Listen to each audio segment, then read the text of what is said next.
Ante un inminente escenario de guerra, Estados Unidos ha lanzado más de 200 misiones de bombardeo en contra de posiciones yihadistas en Irak y Siria. Una alianza internacional que ahora suma por lo menos a 4 naciones islámicas.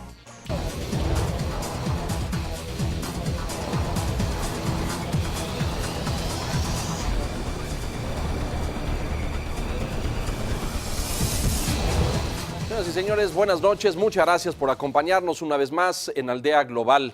El tema central de la Asamblea General de las Naciones Unidas en Nueva York, justamente esta semana, ha sido el inminente estado de preguerra en el norte de Irak y en Siria. Hablamos de un conflicto de escalada mundial, ya no solo la guerra civil en Siria. 30 días se cumplen ya del inicio de ataques aéreos sobre Irak y esta semana han lanzado bombardeos además sobre territorio sirio. El gobierno de Estados Unidos ha construido una alianza que incluye ahora por lo menos 4 naciones islámicas participando en los ataques, además de otros países que se han sumado en las últimas semanas. Un documento de líderes islámicos, líderes religiosos sunitas, ha acaparado la atención del mundo porque condena a la organización yihadista Estado Islámico. Un hecho sin precedente.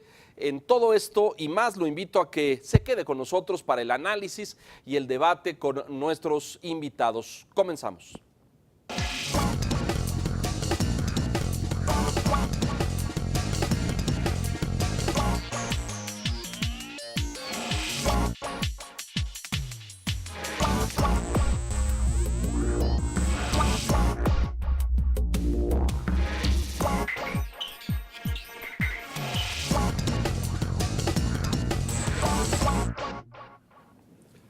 Muy buenas noches, nuevamente, gracias por acompañarnos. Importantes acontecimientos suceden en esta ofensiva occidental y árabe, hay que decirlo, porque hay 4 naciones del mundo islámico que están participando en contra de los extremistas del Estado Islámico. Para hablar de esto, le doy la bienvenida esta noche al profesor Erasmo Sarasúa, académico del Departamento de Estudios Internacionales en la Universidad Iberoamericana, la UIA. Erasmo, bienvenido, muchas gracias. Muchas gracias por la invitación. Gracias, buenas doctor, noches. por acompañarnos. Así como escuchamos hace un momento, el tema de la Asamblea General de Naciones Unidas estuvo dominado, el debate y las presentaciones por esta situación de tensión en Medio Oriente, ¿no es cierto? Sí, es un tema que pasa de el ausentismo en el sentido internacional, donde Estados Unidos parecía no verlo, las potencias europeas parecían tampoco verlo, ignorarlo por completo, y ahora pasa a ser en primer plano. La mayoría de los países lo dicen, aunque Latinoamérica da a entender que no le interesa el tema, cada uno de los países latinoamericanos tiene su propia agenda, pero es algo muy importante en la cuestión de la seguridad, tanto regional como internacional. ¿Cómo está la construcción de las alianzas y la coalición? Vimos Estados Unidos, la Gran Bretaña ya salió a manifestar apoyo.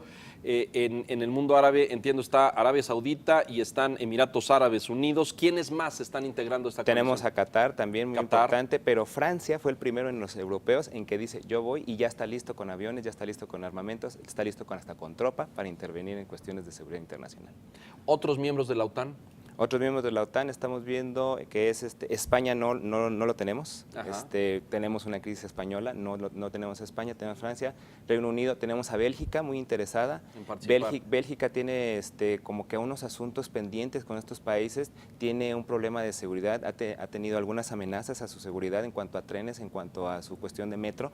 Entonces Bélgica está muy interesada, un país pequeño, un país que muchas veces no figura, pero que actualmente no sabemos si son sus conflictos internos o bien es su seguridad la que está en riesgo. La que está en preocupación.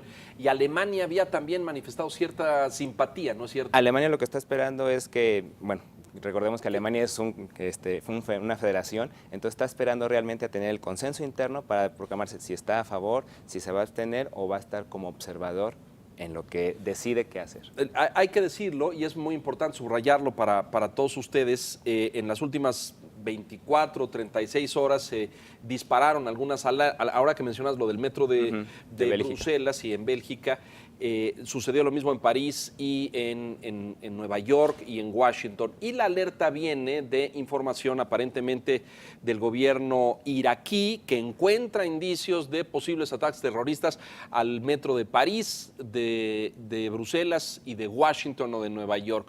Estados Unidos ha respondido que no hay indicios claros de que haya atentado o un intento, por lo menos, de un ataque terrorista, ¿es correcto? Hasta ahora no hay ningún indicio directo. Se encontraron algunas informaciones, algunas comunicaciones, es decir, intervinieron teléfonos, intervinieron computadoras, servidores en estas partes del norte de Irak que pertenecían al Estado Islámico, pero hasta ahorita Estados Unidos no tiene más pruebas para decir vamos a elevar el rango de seguridad en nuestro país, como lo llaman ellos, en el mainland, y vamos a tener más seguridad en el metro, aunque sí hay las sospechas de que el ataque puede ser así. Recordemos lo que pasó en Inglaterra, claro, lo que le pasó a España. La puerta de Atocha, exactamente. Entonces, hay ahí, doctor, y me parece muy importante, les creció este fenómeno de una forma desproporcionada, no le pusieron una atención dedicada, estaban más concentrados en otros temas, en lo que pasaba entre Israel y los palestinos, o Rusia y Ucrania, y de repente Estado Islámico se convirtió en una organización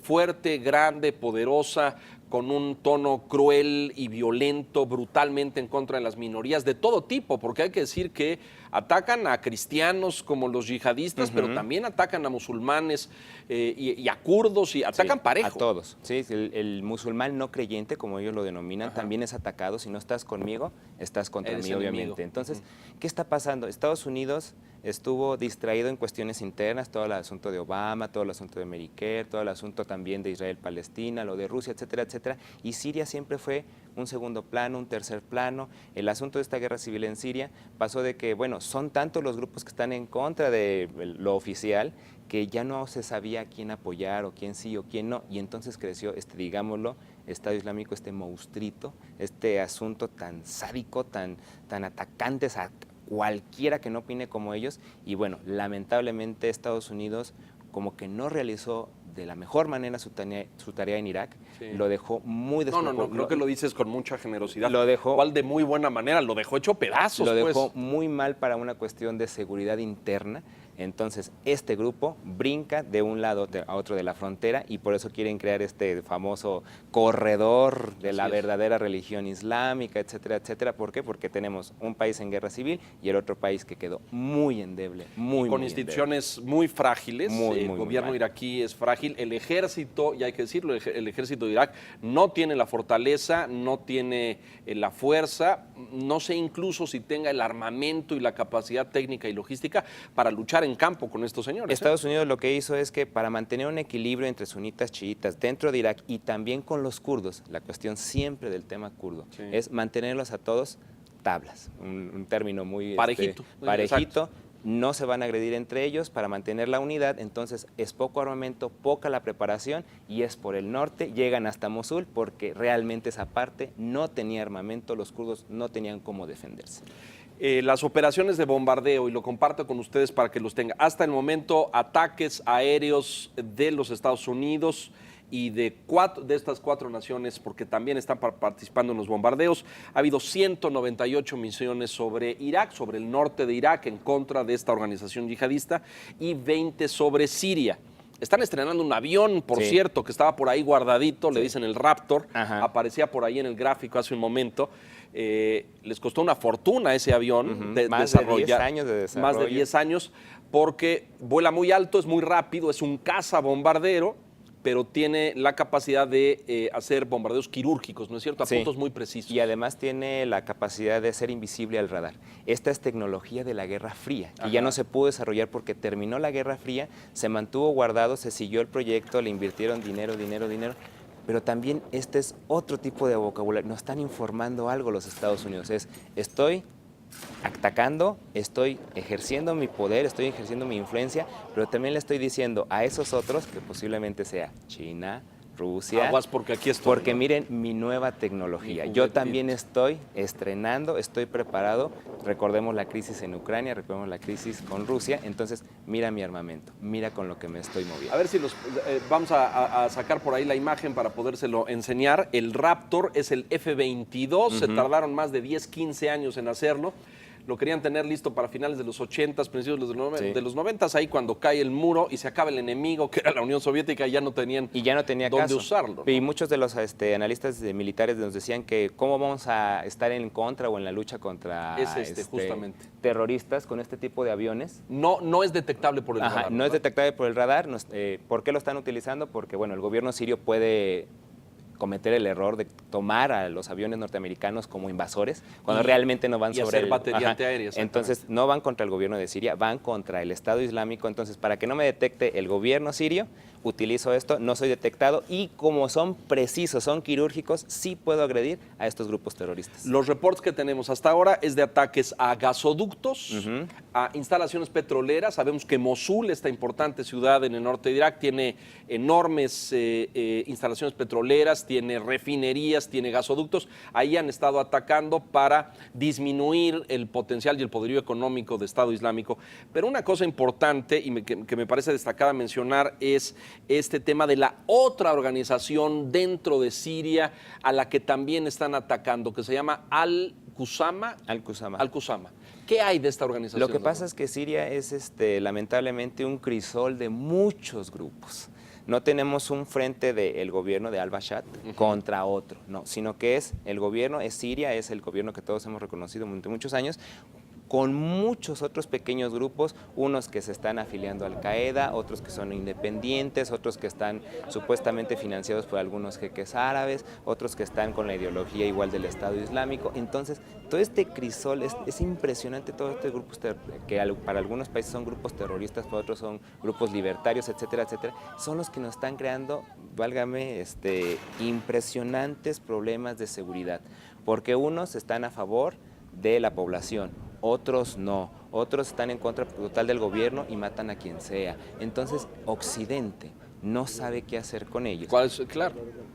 Manejan petróleo, manejan drogas y lamentablemente están manejando niños y mujeres. Déjame presentarles, doctor, este gráfico a todos ustedes para explicarles un poco cómo aquella organización original de Al-Qaeda fundada por Osama Bin Laden se va dividiendo y subdividiendo en distintos grupos en distintas regiones. El liderazgo de Al-Qaeda, que se supone a la muerte de Osama Bin Laden lo asume este hombre al-Zawahiri, su heredero, y que se ubica en Pakistán, y se va dividiendo, por ejemplo, en Somalia, donde hay varios miles de efectivos. Se calcula que está este grupo Shabab, que es como la célula de Al-Qaeda en esa zona. Luego tenemos en el Magreb Islámico, que es el norte de África, aproximadamente entre 800 y 1000 efectivos. Al-Qaeda en la península arábiga, especialmente en Yemen, 1000 efectivos más o menos. Después está esta otra subdivisión, que esa ya se va hacia la India y hacia el sudeste asiático, India, Myanmar, Bangladesh, Cachemira, toda esta rama con este grupo que se llama Qaetat al-Jihad en el sudeste asiático. Al-Nusra, que es esta otra célula de Siria, una de las que tú mencionabas, que tiene varios miles de efectivos y de combatientes, y ahora aparece esta otra a la que hacías mención, Khorasan, que son, entiendo, veteranos de Al-Qaeda que se han ido ahí para formar otra célula, a lo mejor más cercana o más obediente al comando en Pakistán, porque lo que hemos visto con Estado Islámico es que rompió la línea con el mando de Al-Qaeda y se independizó, ¿no es cierto? Sí, porque lo que ellos están buscando es el califato. Estamos viendo un discurso medieval de hace más de 1000 años, etcétera, etcétera, donde nos están hablando de que quieren crear este califato, donde el Corán es la regla básica, donde son los descendientes del Mahoma, los creyentes, los que realmente van a gobernar, los que van a vivir bajo, etcétera, etcétera, etcétera.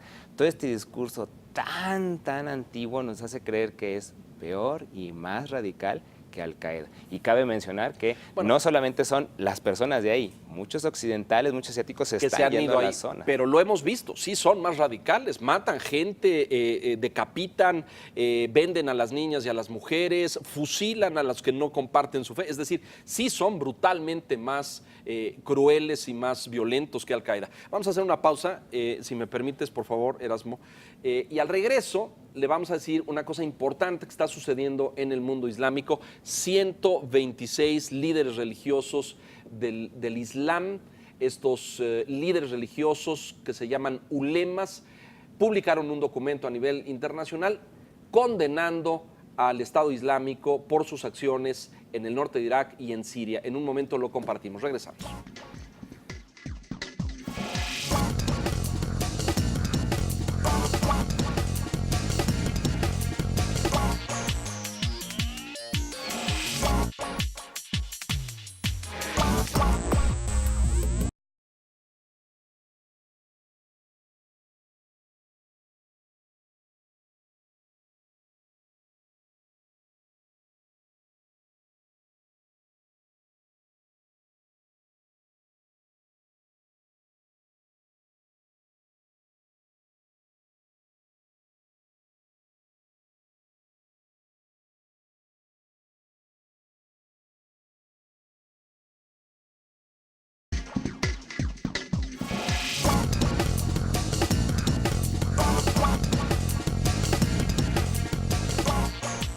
Estamos de regreso, le doy la información y la compartíamos ahorita el doctor Suarazúa y yo. 126 líderes musulmanes de todo el mundo, esencialmente de países islámicos. Está líderes de Egipto, de Palestina, líderes musulmanes en Jerusalén, pero también los hay de la Gran Bretaña, de Francia, del norte de África, de Estados Unidos. Incluso han firmado a nivel internacional un documento, una carta, donde condenan las acciones del Estado Islámico y dicen, en esencia, que no pueden destruir tumbas y monumentos, cosa que han hecho en el norte de Irak, que les queda prohibido declarar el califato sin consenso en el mundo islámico, como tú mencionabas hace un momento, prohibido forzar a la población a convertirse a una fe distinta de la suya. Y esto es muy importante porque ellos han jugado con el tema de la religión y de el regreso al Corán básico, como decías. Y hasta empieza a ser un doble discurso, porque nos hablan del califato, recordamos aquellas épocas medievales donde se le cobraba impuestos a los no creyentes, o sea, a los no musulmanes, pero de repente dicen, no, todos tienen que convertirse. Entonces, bueno, ¿en qué quedamos? ¿Sí se convierte, no se convierte? O yo te obligo a que te conviertas. Pues entonces, cuando necesito dinero, sí. Cuando necesito dinero, no. ¿Qué es lo que está pasando? Estos ulemas, estos líderes religiosos, que me parece muy importante, son sunitas, Erasmo, y esto es vital, porque este grupo yihadista es de origen suní.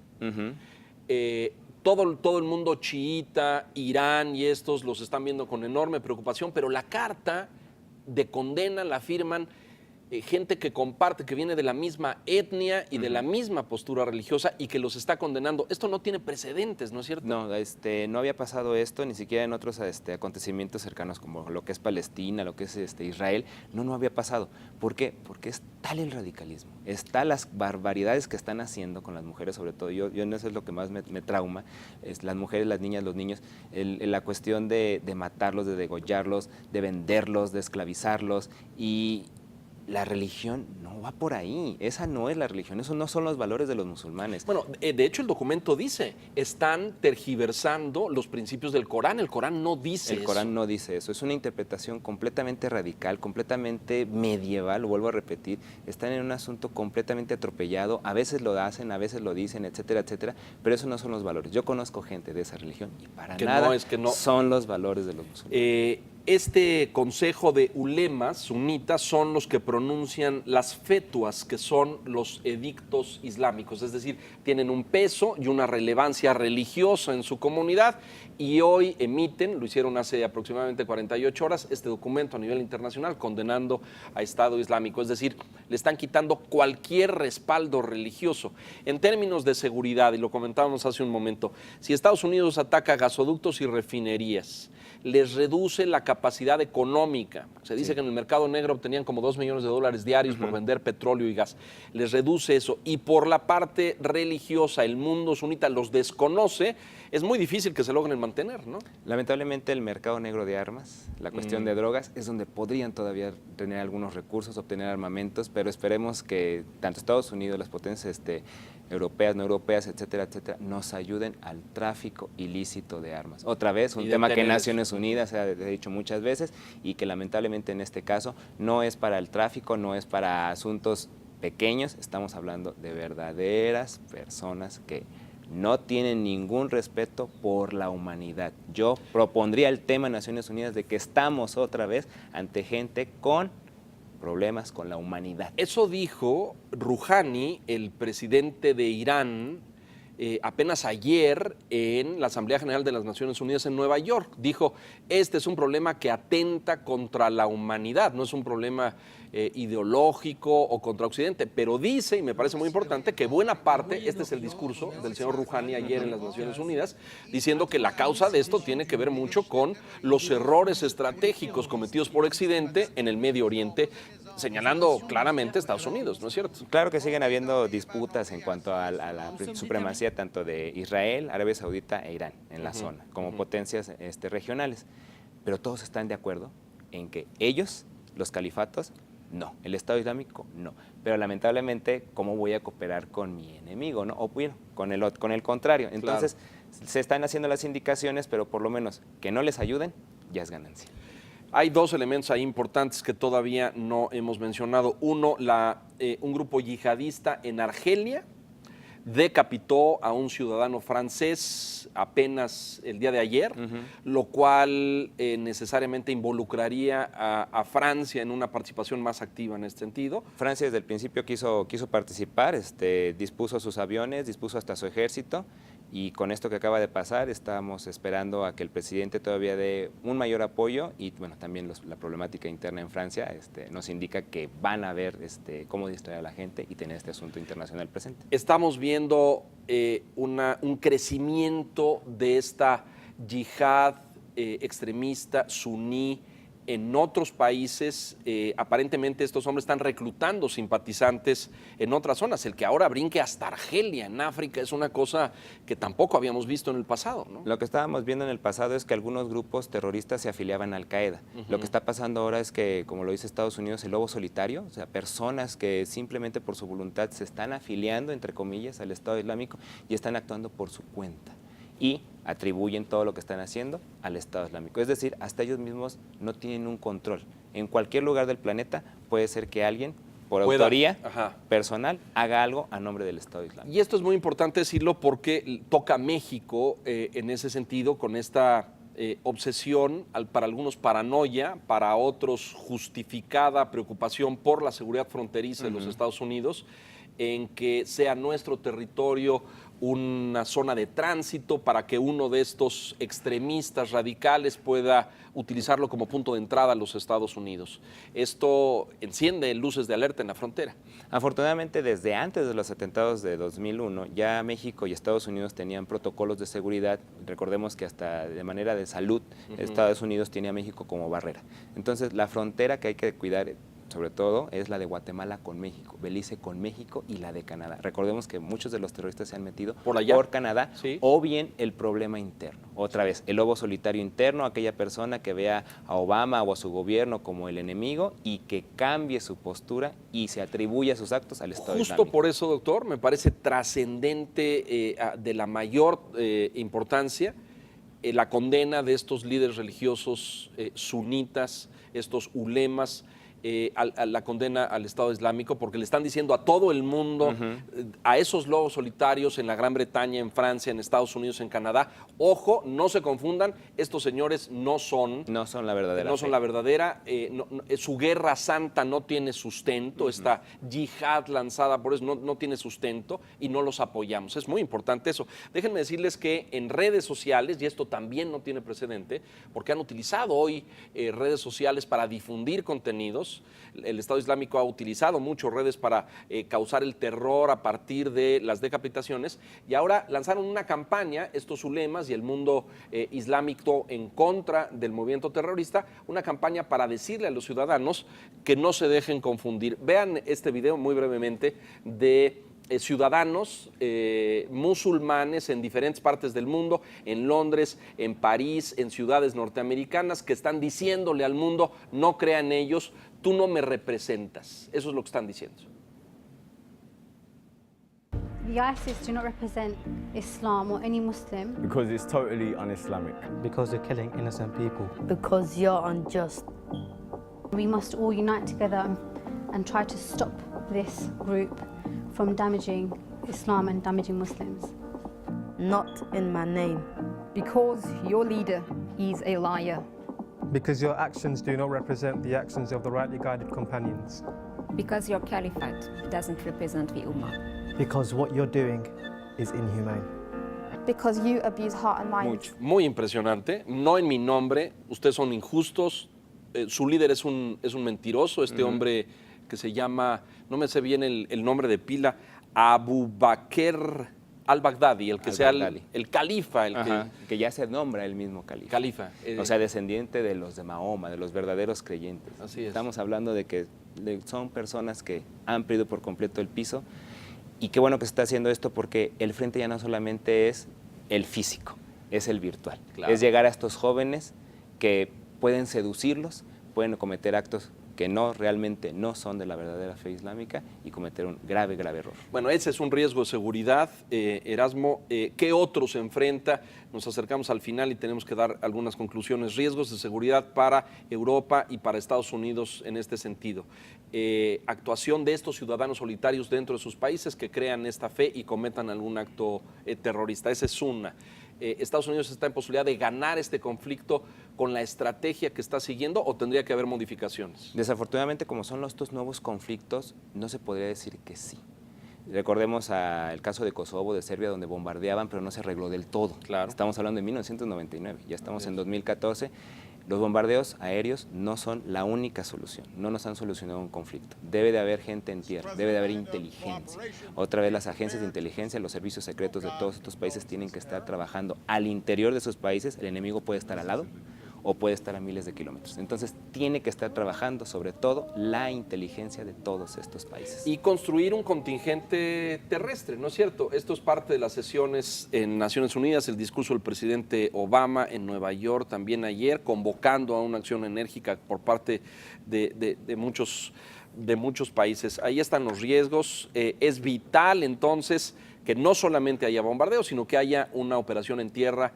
¿Y qué ves ahí? ¿Un contingente multinacional? Lamentablemente, Estados Unidos ha dicho que va a liderar desde atrás. Lead from behind. Sí. Entonces, el problema es que muchos de estos países aliados de Estados Unidos, como Gran Bretaña, una Australia, un Bélgica, un Francia, no van a irse como líderes. No quieren entrar solos, aunque sea una coalición, no quieren ir con Estados Unidos. Vamos a ver que es muy diferente el tema de Gaddafi, donde sí hasta Noruega entró, pero esto es otra cosa.